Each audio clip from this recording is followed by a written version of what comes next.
Добар ден во пладневното издание на вестите на Канал Плюс телевизија. И дел од она што го подготвивме во нив.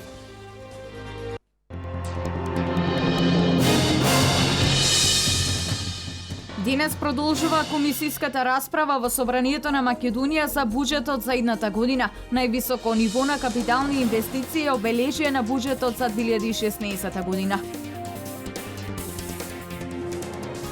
Од утре почнува имунизацијата против сезонскиот грип. 31.000 вакцини се на располагање на ризичните групи, хронично болните и лицата со намален имунитет.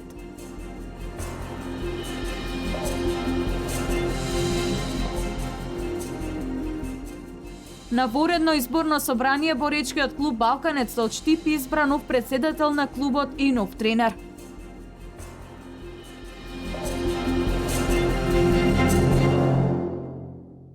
Највисоко ниво на капитални инвестиции, зголемување на пензиите и надоместоците за социјална помош, буџетски дефицит од 3,2% е предлог буџетот за 2016 година, кој влезе во собраниска процедура и денес се пред Комисијата за финансии и буџет.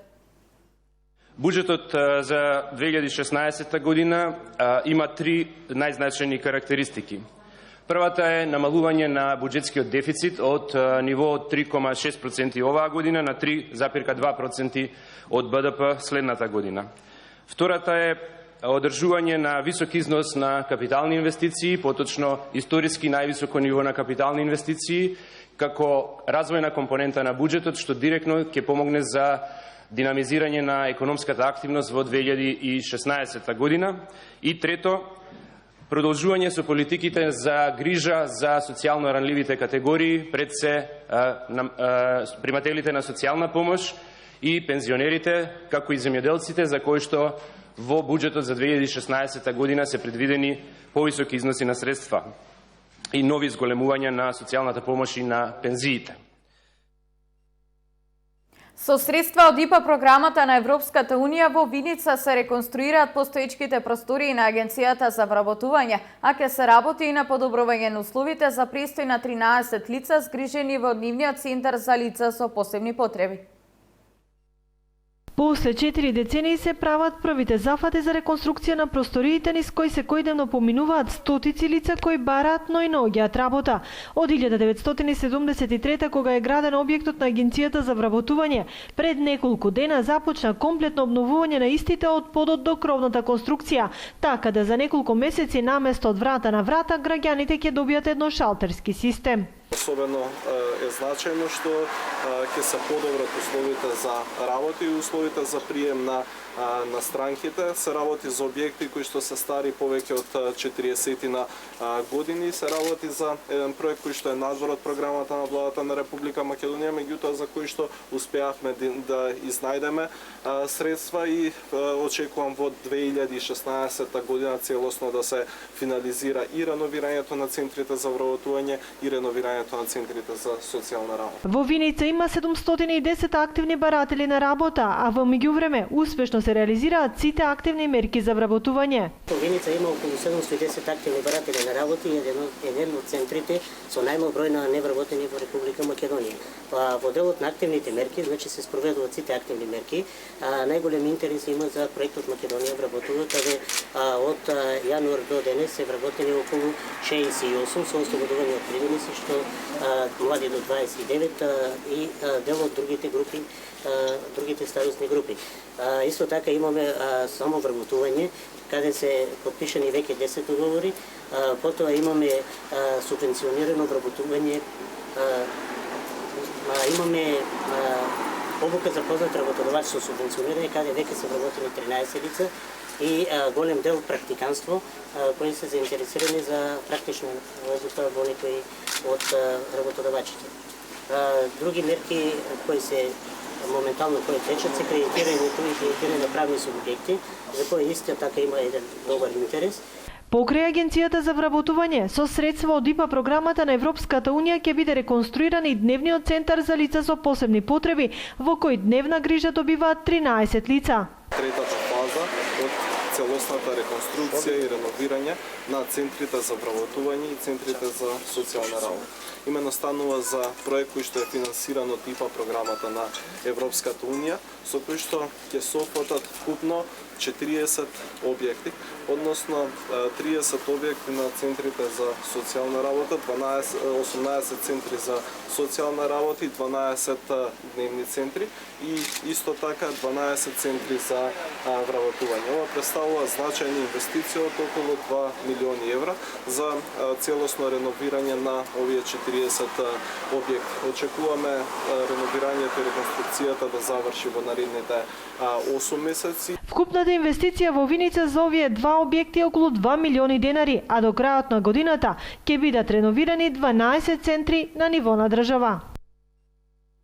Во рамки на вториот повик за инфраструктурни проекти, финансирани од Швајцарската амбасада преку проектот за управување со речниот слив на река Брегалница, подпишани се договорите меѓу општините и Швајцарската амбасада за изградба на две пречистителни станици за отпадни води, едната во село Кучичино, општина Чешиново, Облешево, во вредност од 23 милиони динари и во Карбинци во вредност од 34 милиони динари. Денес во општина Чешиново, Облешево е подпишан договор за реализација на проектот со изведувачот Екоина од Хрватска. Утре истиот изведувач и општина Карбинци ќе подпишат договор за изградба на пречистителна станица за отпадни води во Карбинци.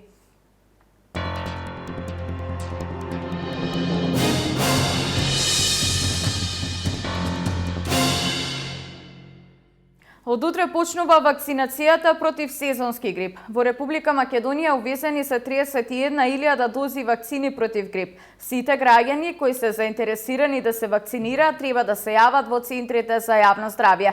Вакцината е препорачена најмногу за постарите лица, хронично болните лица, посебно оние со кардиоваскуларни и респираторни заболувања, диабетис, како и за бремени жени, здравствени работници и за мали деца со намален имунитет.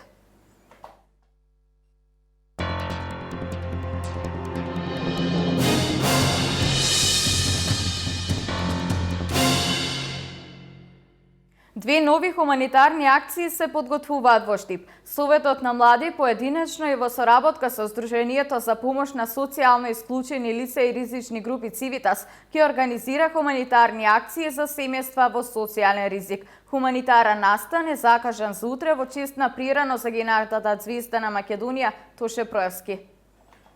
Хуманитарен настан кој што ќе го организираме на 15 октомври во Кафе Бар дома. Ги повикувам сите наши сограѓани, млади, стари, сите фанови на Тоше Проевски да ни се придружат на настанот и уште еднаш да ги спееме неговите песни, а воено настанот ќе биде хуманитарен и собраните средства ќе бидат посветени на соодветната фамилија.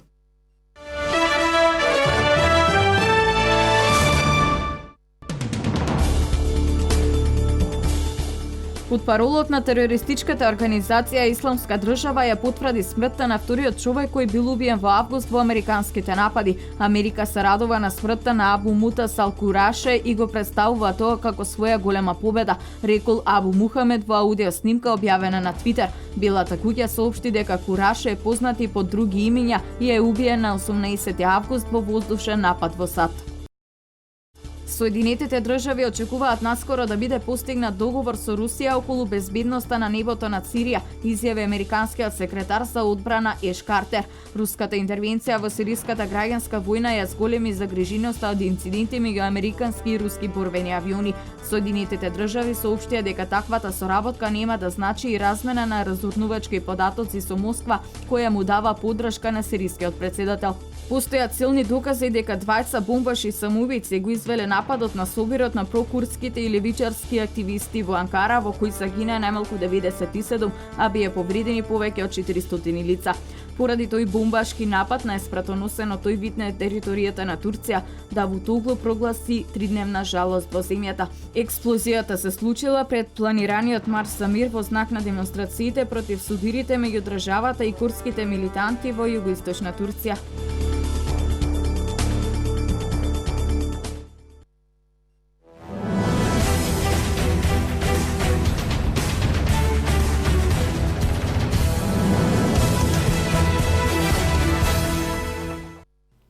50 на сегашни и поранешни борачи од Штип вчера вечер одржаа вонредно изборно собрание на боречкиот клуб Балканец со 47 гласови за. Доверба за председател членовите на собранието му дадоа на Маријан Атанасов.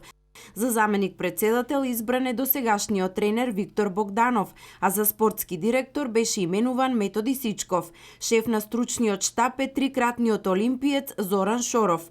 Методи Сичков и Маријан Атанасов и порано биле во раководството на Балканец. За сите кои сакаат, има место во клубот. Со ред и дисциплина верувам дека ќе ги постигнеме резултатите од 1999 до 2003 година, кога во клубот бевме заедно со Методи Сичков и Зоран Шоров, изјави Маријан Атанасов. Балканец мислам дека ќе тргне напред, дека ќе почнеме од некоја нула и заедно сите, што е многу битно, значи договорот е заедно сите, да пробаме да го подигнеме Балканец на ниво на кое заслужува. А се знае кој е нивото на Балканец, број 1 да биде во Македонија. Значи главната цел ќе биде консолидирање, у смисол на тренерскиот состав, стручната работа, консолидирање на екипата, која ќе овозможува услови за работа, клима за работа и финансиски средства, за да може клубот да функционира како што заслужува.